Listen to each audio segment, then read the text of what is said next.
여러분들이 이렇게 주님의 그 말씀, 은혜, 주님의 사랑 이런 것들에 감동이 되셔서 이렇게 눈물이 나왔다면 이것은 뭐 나쁜 것이 아닙니다. 그리고 여러분들의 첫 주에 이렇게 주님께서 감동해서 문을 흘리게 하셨다면 금년 한 해 기쁨으로 인한 눈물이 많이 있기를 바랍니다. 그러니까 기쁘면 또 이렇게 눈물이 나올 수도 있잖아요. 웃음도 있지만 오늘은 이제 주일 첫째 주일이기 때문에 새해 첫째 주일이기 때문에 만찬이 있고요. 그리고 우리의 복, 우리가 받은 은혜를 다른 사람들에게도 이렇게 나눌 수 있는 최소한 전도지라도 이렇게 돌릴 수 있는 그런 뜻깊은 시간이 되기를 바랍니다. 여러분들과 함께 나눌 말씀은 오후에 시를 한 편 읽겠는데요. 2016년에 이제 여러분들에게 우리는 생명이 말씀입니다. 다른 거를 기대할 게 없습니다. 하나님께서 우리에게 주신 말씀, 하나님께서 우리에게 약속하신 거, 하나님께서 우리에게 소망으로 주신 이 말씀을 붙들고 한번 금년 주의 깊게 한번 통독을 한번 해보시는 게 어떨까 하는 생각이 듭니다. 성경을 이제 여러분들 다 아시지만은 전부 이 성경 여러분들 66권이잖아요. 이걸 지금 얼마나 그 편리하게 이렇게 묶어 놓고 있습니까? 한 권으로 이렇게 딱 묶어 놨어요. 이렇게. 그래서 옛날엔 두루마리를 가지고 뭐 이사야 대언자 글을 읽고 싶으면 이사야 대언자 글을 꺼내고 뭐 다니엘을 꺼내고 이렇게 했는데 지금 이렇게 편리하게 아무 때나 우리가 이렇게 쉽게 볼 수 있도록 이 성경이 전서로다가 이제 묶여져 있습니다. 66권이고 또 66권을 이렇게 챕터 한 장 페이지 말고 챕터로다가 이렇게 나누면 전부 1189장인데요. 1189 챕터. 그리고 이 단어로 하면 한 81만 개가 되고요.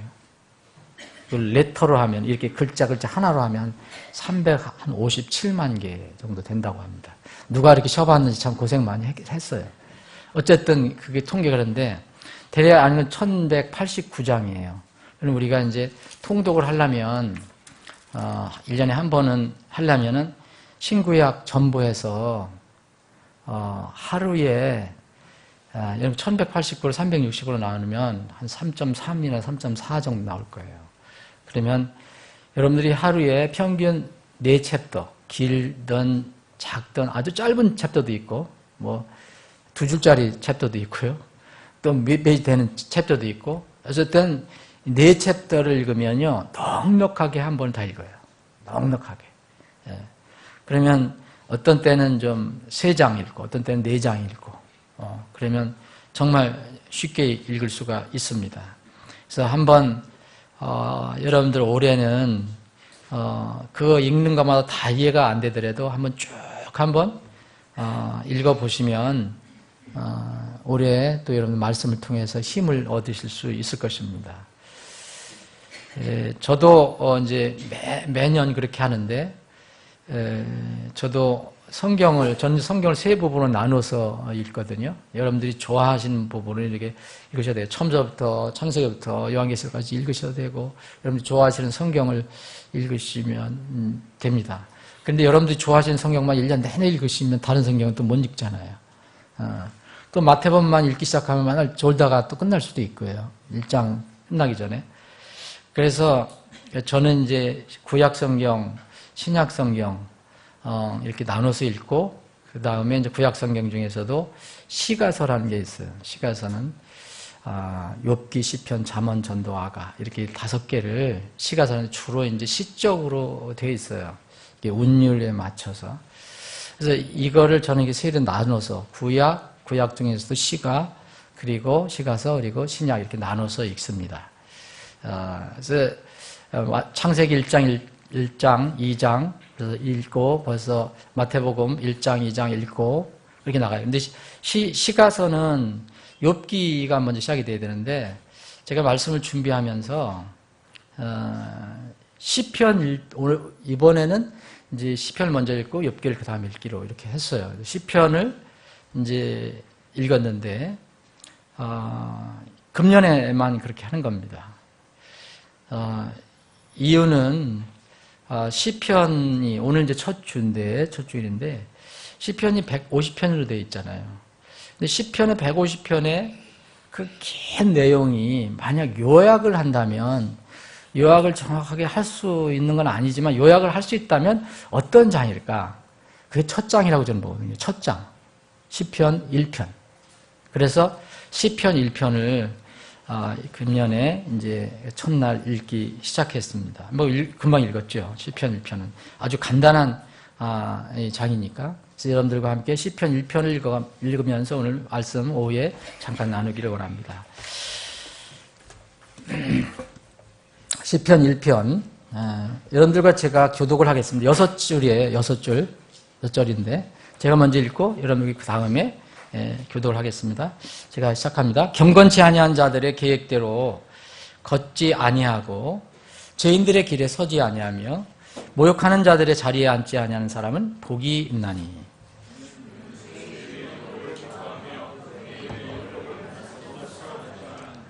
그는 물 있는 강가에 심은 나무 곧 제철에 열매를 맺는 나무 같으며 그의 잎사귀 또한 시들지 아니하리로다. 그가 하는 것은 무엇이든지 형통하리로다.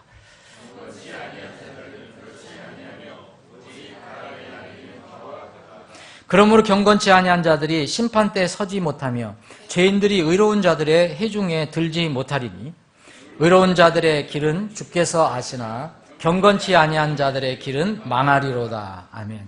아버지 하나님, 오후에 다시 모여서 주님 찬양하고 경배합니다. 이 시간에 특별히 우리에게 이 생명의 말씀, 특히 시편 말씀을 주심을 감사합니다. 이 시간 주님의 이 말씀을 통해서 주님의 음성을 듣기를 원합니다. 물리적인 음성이 아니라 영적으로 우리 가슴을 향해서 울려 퍼지는 주님의 음성을 듣기를 원합니다. 주님께서 이 시간을 주장해 주시옵소서. 예수님의 이름으로 기도합나이다. 아멘.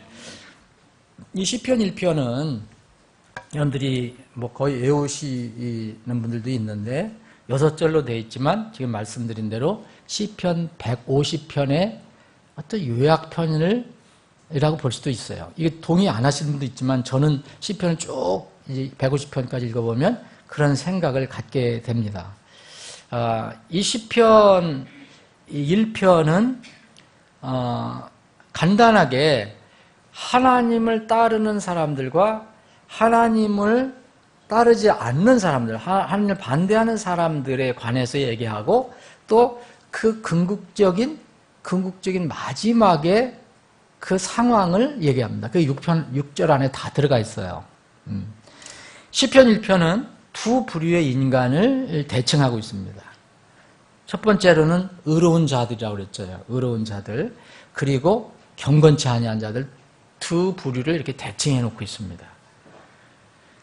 근데 앞에 부분 1편 1절은 경건한 사람이 어떤 의로운 사람이 하나님을 따르는 사람이 어떻게 해야 되는가를 얘기해 주고 있어요. 사람들은 일반적으로 이렇게 활동을 하며 살잖아요. 사람은 움직이는 동물이니까. 그런데 이 움직임에는 이 삶의 움직임엔 세 가지 방향이 있어요. 그래서 걷는 거고요. 서는 것이고 앉는 거예요. 여기서 걷는 거에 관해서 얘기했습니다. 그리고 서는 건 얘기했고 앉는 건 얘기했어요. 근데 걷는 것은 사람들이 걷는 것은 이 어떤 계획, 여기 영어로는 카운슬이라고 하는데 이 카운슬, 하나님의 카운슬을 받는다 그러면 우리가 하나님 지혜를 얘기하죠. 하나님의 궁극적인 지혜를 얘기하는데 어떤 그 카운슬과 연결이 되어 있고 걷는 것은 또 서는 것은 길과 연결이 되어 있어요. 여기 성경 말씀이면 어느 길에 설 것이냐. 그리고 앉는 것에 관해서 얘기하는데 앉는 것은 이거는 sit, 어느 자리에 연결이 되어 있어요. 어느 자리와 연결이 되어 있어요. 그래서 근데 이 시편 1편 1절은 자, 우리가 걸어가는 길, 가는 길에 적극적인 면이 아니라 소극적인 면을 얘기해 주고 있습니다. 소극적인 면. 그리스도인 하나님의 자녀에게는 모두 어떤 이렇게 하나님 명령 우리가 따라가는 것을 보면 다 이걸 나눌 수 있어요. 적극적인 면, 소극적인 면. 이 1절은 소극적인 면을 얘기하고 있습니다. 그럼 이 소극적인 게 뭐냐? 하나님으로부터 오는 은총과 복을 얻기 위해서는 최소한으로 절제하고 행동을 하지 말아야 할 것들을 소극적이라는 게 안 하는 거, 절제하는 거, 금지하는 것. 이게 소극적인 거죠. 그리고 적극적인 건 뭡니까? 그것을 뛰어넘어서 무엇을 내가 하는 거예요. 긍정적으로 하는 것을 얘기합니다. 근데 먼저 이 성경 시편 1편은 먼저 적극적인 면을 얘기하지 않고 소극적인 면을 먼저 얘기해요. 그러면 하나님으로부터 여기에 1절 끝에 보면 영어로는 앞에 나와 있어요. 이게 이제 시인데 그래서 이런 걸 참 이렇게 언어에서 넘어갈 때 이게 좀 어려운 거예요. 영어는 blessed 이렇게 나가요. blessed. 이건 뭐냐면 정말 복 있는 자랑이에요. 복을 받는다는 얘기예요. 여러분들이 정말 잘 한번 해보세요. 이걸 어떻게 이게 정말 멋있게 이렇게 번역을 할 수 있을까? 이게 뒤에 있어요. 경건치 아니한 들의 계획대로 걷지 아니하고 죄인들의 길에 서지 아니하며 모욕하는 자들의 자리에 앉지 아니한 사람은 복이 나니. 이제 뒤에 가버렸거든요. 근데 우리 말에 그런 어떤 어구상으로 성격상으로 이렇게 할 수가 있지만 영어를 읽어보면 조금 달라요. 느낌이 달라요. 느낌이. 예? Blessed is 해서 그 사람을 설명해줘요. 이렇게 하는 사람들을. 그러면 이 복을 받는 사람이라는 것은 뭐냐? 첫 번째 소극적인 면에 보면 경건치 아니한 자들 있잖아요. 이거 부정적인 거잖아요. 경건치 아니한 자들. 이 경건치 아니한 자들이 있는데 이들의 계획 안에 계획대로 여기 직역을 하면 계획 아닙니다. In the counsel. 그 계획 안에서 걷지 말라는 거예요. 네. 그 계획이 있다면 그들의 지혜, 그들의 어떤 주장하는 거, 그거에서 걷지 말라는 거예요. 누구의? 경건치 아니한 사람들의 그런 지혜나 주장이나 무슨 어떤 그들의 나름대로 지식이나 이런 데서 걷지 말라 그래요. 소극적인 겁니다. 그리고 두 번째는 여기 경건치 아니한 자들 또 다른 표현을 하죠. 죄인들이라고 표현을 해요. 죄인들의 여기서는 길이 있어요. 길. 길에 서지 않는 거예요. 우리가 흔히 생각하면 길을 같이 간다 생각하지만 여기서 뭐냐면 길에 서는 거. 제일 처음에 여러분 길을 설 때 여러분 좁은 길로 들어가려면 좁은 문을 통과해야 돼요. 그 첫발 디디는 게 있어요. 그러면 길이 있다. 시편 기자는 길에서 걷는 것보다 먼저 서는 것을 생각해요. 어떤 길로 들어갈 것이냐. 예? 정말 죄인의 길에는 스탠드하지 않는다는 거예요. 그리고 세 번째는 또 경건치 아니한 자들, 또 죄인들을 또 다른 표현을 했어요. 모욕하는 자들. 모욕하는 자들. 하나님을 모욕하고 진리를 모욕하고 아침에 여러분 하나님을 모욕하고 이스라엘 백성을 모욕하고 진리를 모욕한 랍사게 같은 사람들. 예? 이런 모욕하는 자들, 여기 또 다른 말로 하면 조롱하는 자들이죠. 조롱하는 자들. 영어로는 조롱한다고도 표현할 수가 있습니다. scornful. 정말 그런 사람들이 있잖아요. 하나님 믿니 나를 믿느니. 인생은 즐겨라. 하나님이 어디 있느냐. 이런 사람들. 어떤 조롱하는 자들, 이런 자들의 자리가 있는데 거기에 앉지 말라는 거예요. 자, 우리가 이 시편 1편 기자는 이렇게 합니다. 인생이 움직이는 세 가지 방향인데 걷는 거다, 서는 것이다, 그리고 앉는 것이다. 이렇게 얘기합니다. 걸을 때는 경건치 아니한 자들의 깨나 계획이나 그들의 지혜로 안에서 걷지 말아라는 거예요. 죄인들의 일과는 죄인들의 길에는 아주 서지도 말아라는 거예요. 그리고 모욕하고 진리를 비웃는 그런 사람들 자리에는 아예 가지도 말라는 거예요. 거기 앉지 말라는 거예요.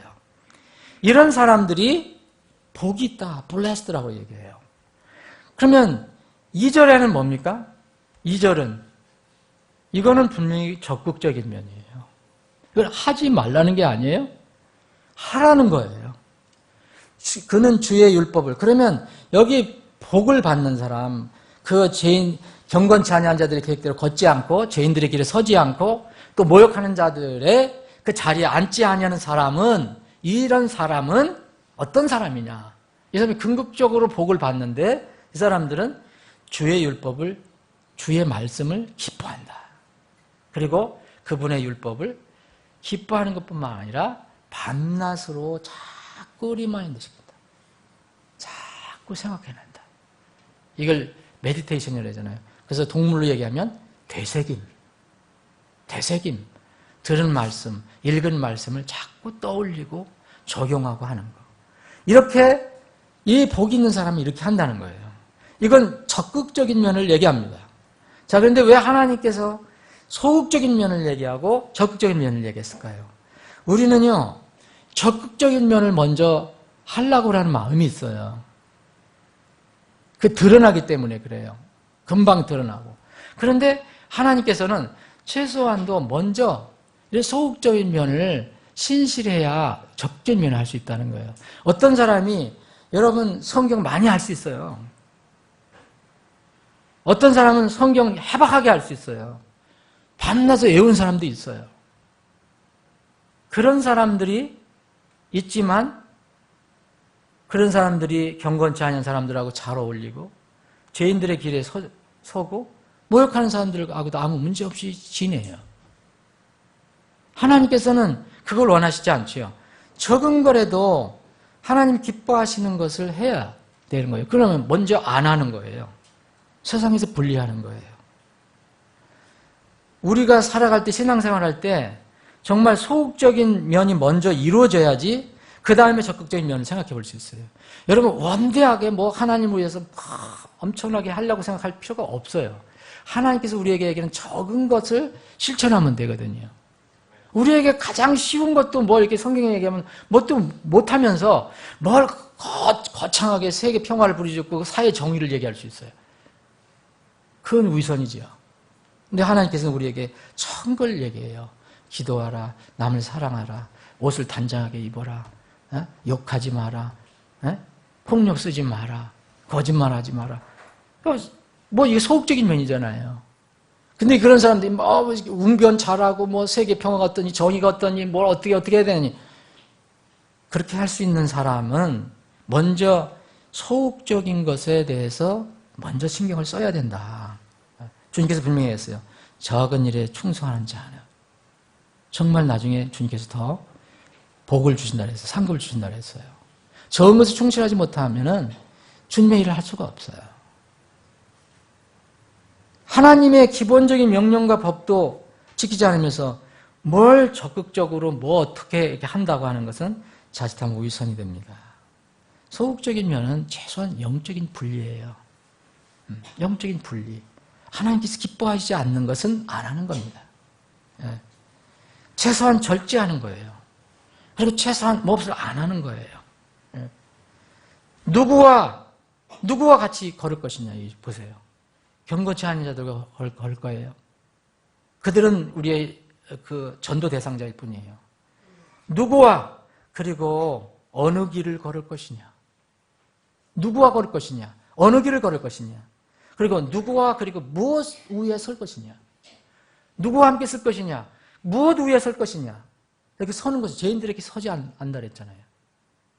그리고 누구와 그리고 어느 곳에 앉아 있을 것이냐. 소극적인 면에 충실하면 적극적인 면에 충실할 수 있습니다. 소극적인 면에 신실하면 적극적인 면인 주님의 법을 기뻐할 수 있어요. 그 법을 묵상할 수 있어요. 그렇게 할 때 아름다운 열매를 맺게 됩니다. 그래서 그게 3절이에요. 그는 물 있는 강가에 심은 나무 곧 제철에 열매를 맺는 나무 같으며 그의 잎사귀 또한 시들지 아니하리로다. 그가 하는 것은 무엇이든지 형통하리로다. 열매예요. 아름다운 열매. 여기에 이 열매 중에서 자, 제철의 열매를 맺는 나무 같다 그랬어요. 잎사귀가 시들지 않는다 그랬어요. 이것을 삶 속에서 표현하면 형통한다고 그랬어요. 형통. 그가 하는 것은 무엇이 형통하리라 그랬잖아요. 근데 성경에서 얘기하는 형통, 여러분들 잘 생각했어요. 정말 이 형통이 무슨 뜻인가? 이미 이 사람은요, 1절, 2절을 통해서 형통함을 얻은 사람입니다. 형통은 그거예요. 성경에서 얘기하는 것은. 4절부터는 경건치 않은 사람들의 문제를 얘기해줘요. 의인들과 비교해서 경건치 아니한 자, 죄인들의 현재의 상태와 궁극적인 모습을 4절부터 6절까지 얘기해줘요. 하나님께서 보실 때 그들이 아무리 세상적인 모습으로 번영하고만 하더라도 경건치 아니한 자들은요, 바람에 날리는 겨와 같은 거예요. 하나님께서 보실 때. 경건치 아니한 자들이 심판받을 때 절대 못 서요. 근데 아까는 섰잖아요. 죄인들이 길에 자기 서고 있거든요. 근데 마지막 때는 못 선다 그랬어요. 서질 못해요. 그리고 죄인들이, 의로운 자들이 중에 들어오지 못해요. 마지막에 심판을 얘기합니다. 여기에 3절에 보면 무엇이든지 그가 하는 것은 무엇인지 형통하리라 그랬어요. 무엇인지 형통하리라. 그러면 무엇인지 형통하리라 그러니까 지금 우리가 하면은 다 물리적이고 물질적이고 세상적이고 그런 생각을 많이 해요. 하나님께서 그것도 주실 수 있어요. 근데 세상 사람들이 주는 형통은 그것만 생각해요. 시편 73편 보시면 시편 73편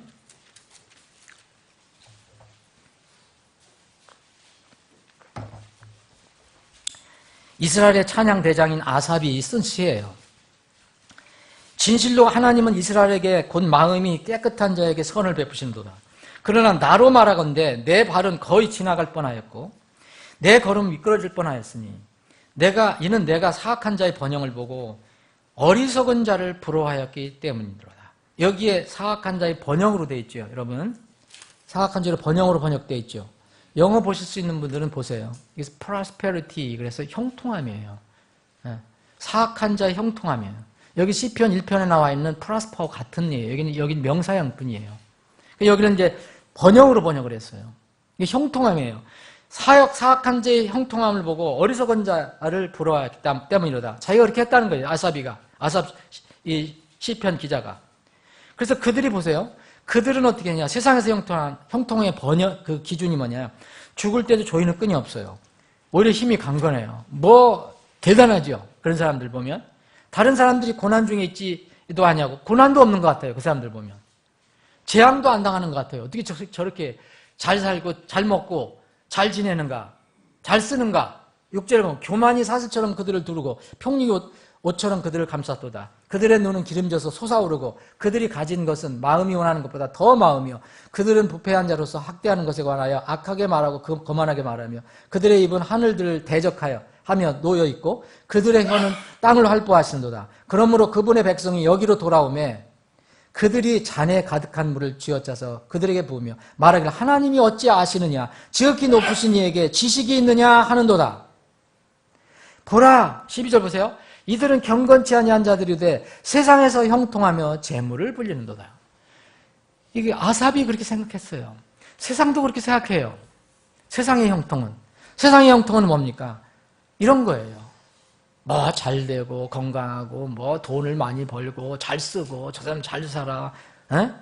뭐 나쁜 짓 해도 아무 문제가 없어. 에? 재물은 왜 이렇게 잘 부르나? 그걸 그렇게 생각해요. 그런데 이런 하나님이 배제된 형통은요. 이 시편 1편에 있는 거 4절 5절이면 똑같아요. 6절의 결국은 뭡니까? 경건치 아니한 자들의 길은 뭡니까? 6절에 마지막 결론이 망합니다. 망해요. 이게 하나님의 원칙이에요. 이러한 형통은 하나님이 배제된 이 형통은 궁극적으로 스스로를 파멸시키는 거예요. 궁극적으로 그렇게 하게 됩니다. 여기 2편은요, 시편 2편은 연결이 되어 있어요. 1편하고 2편하고. 2편은 하나님을 반대하는 이교도들, 백성들, 땅의 왕들, 치리자들이 막 하나님 대적하는 거예요. 그런데 4절에 보면 이런 말씀이에요.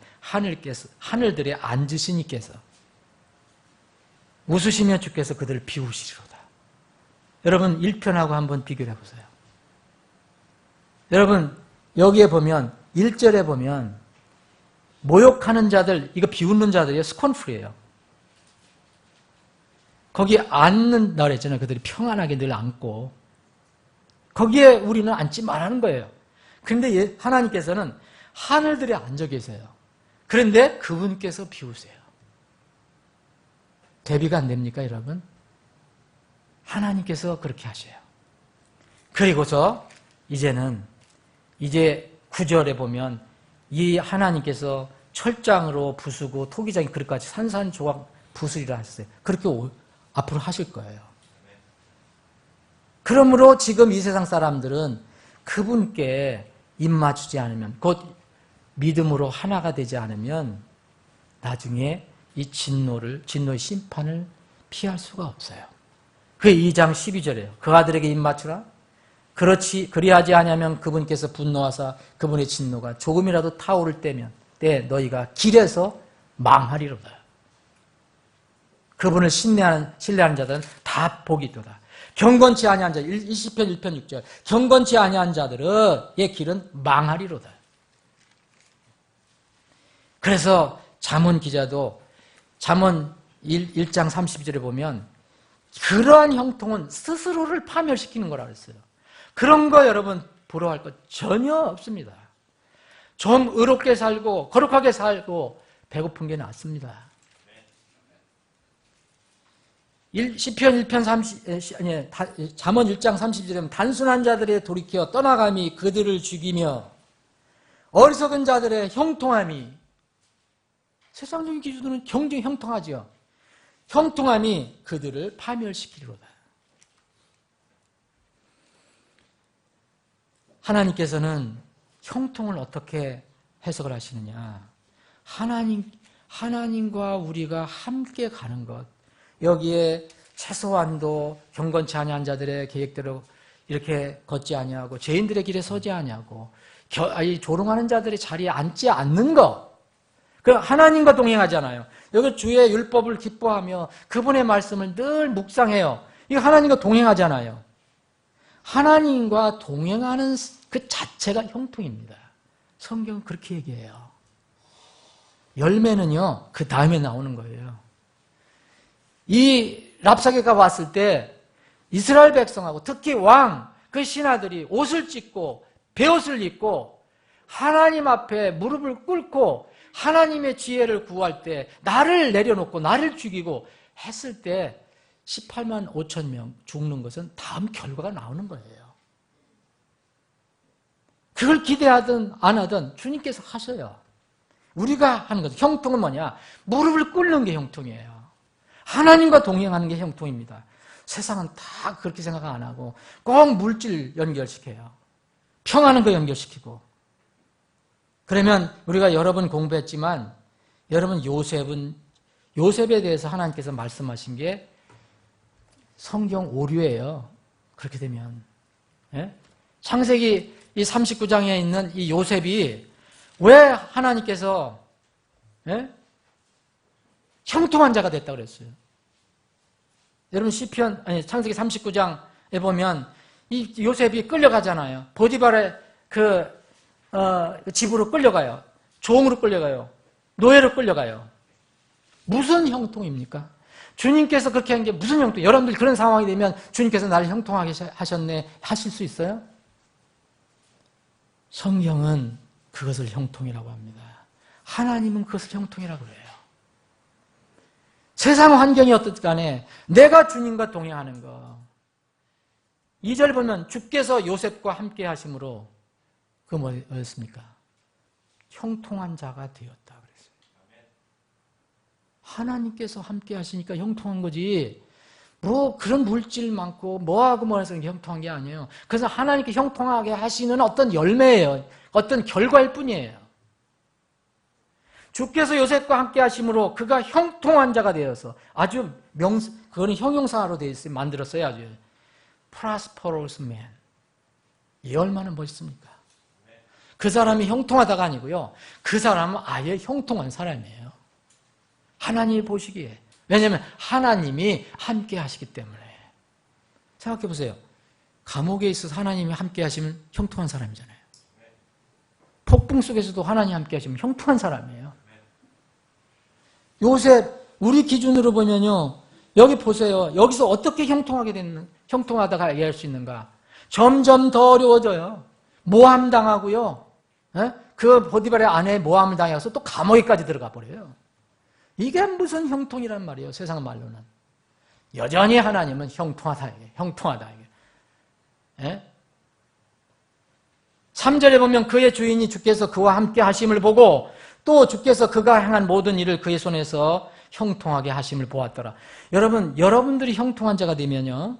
여러분들이 형통한 자가 돼서 하나님과 동행하고 하나님 여러분과 동행하시는 삶을 살면 다른 사람들에게 여러분이 영향을 끼칠 수 있어요. 이게 그겁니다. 요셉이 다른 사람에게도 형통하게 해줘요. 그 주인이 봤어요. 보디를 봤어요. 근데 우리 집에 이 노예로 끌려오는 저 친구가 보니까 하나님께서 함께 하심을 보고 주께서 그가 하는 일을 자 복을 주시는 거예요. 이걸 보았어요. 응? 그래서 이 보디발이 요셉으로 인해서 복 받았어요, 안 받았어요? 5절에 보면 그가 요셉을 자기 집과 자기 모든 소유를 감독하는 자로 삼은 뒤부터 주께서 요셉으로 인하여 그 이집트 사람의 집에게 복을 내리심으로 주의 복이 그의 집과 들에 있는 그의 모든 소유에 임하니라. 우리는 우리가 형통할 뿐만 아니라 다른 사람에게도 형통하게 할 수 있는 통로가 될 수 있단 말이에요. 하나님께서 우리와 함께 하시면. 주께서 함께 하시지 않으면 형통하지 못합니다. 지금 시간 관계에서 다 찾지 않겠습니다. 민수기 14장 보면 주께서 함께 하시지 않으니까 형통하지 못해요. 네? 여러분, 사람 편에서는 주님의 명령을 범하면요, 주님께 함께 하시지 않습니다. 버린다는 게 아니라 함께 하시지 않는다는 거예요. 하나님 말씀을 어기고 그분께 불순종하는 사람은 하나님과 싸우는 행위를 해요. 그러므로 형통하지 못해요. 역대하 13장 12절을 보면 자기 죄들을 잠언 28장 13절 보면 자기 죄들을 숨기는 자는 형통하지 못하려니와 누구든지 그것을 자백하고 버리는 자는 긍휼을 얻으리라 그랬어요. 죄들을 숨기는 자, 주님 앞에 이렇게 고백하지 않는 자들은 형통할 수가 없어요. 역대하 13장 12절 보면 이런 말씀이 있어요. 보라, 하나님께서 친히 우리와 함께하사 우리의 대장이 되시고 그분의 제사장들도 너희를 치려고 나팔을 불어 경고의 소리를 내느니라. 오 이스라엘 자손아, 너희는 주 너희의 조상들의 하나님과 싸우지 말라. 너희가 형통하지 못하리라.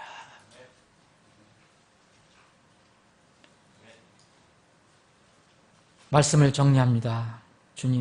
주님께서 여러분들, 저와 여러분들 모두, 우리 교회 이제 2016년 새로운 해를 시작해 오늘 첫 주입니다.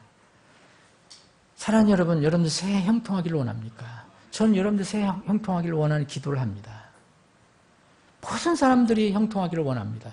그래서 오늘 오후 제목은 새해 형통하기를 원하는가 이거예요. 다 형통하기를 원해요. 근데 진정으로 하나님께서 함께 하지 않는 형통은 그거는 재앙이고 심판이다. 망한다는 거예요. 그러나 좀 부족한 것 같아도 하나님이 함께 하시면 그건 형통입니다. 우리에게 가장 좋은 것을 주실 줄 아는 하나님입니다. 세상적인 형통은요, 세상적인 기준으로 형통하면 자꾸 하나님 말씀 안 들으려고 그래요. 배가 부르고 등 따뜻하고 돈 많이 생기고 건강하고 뭐 일이 잘 풀면 하나님을 따르려고 하지 않아요. 자기가 주인이 되어 가고 있어요. 결국은 그것은 망하는 길입니다. 잠언 1장 32절 33절 이런 말씀입니다. 단순한 자들이 돌이켜 떠나감이 그들을 죽이며 어리석은 자들의 형통함이 그들을 파멸시키리로다. 2016년 새해 여러분이나 우리 모든 지체들 하나님의 말씀을 부지런히 익히고 배우고 또 순종해서 세상의 형통을 초월하는, 세상 기준의 형통을 초월하는 하나님으로부터 오는 영원한 형통함의 복을 누리는 한 해가 되기를 축원합니다.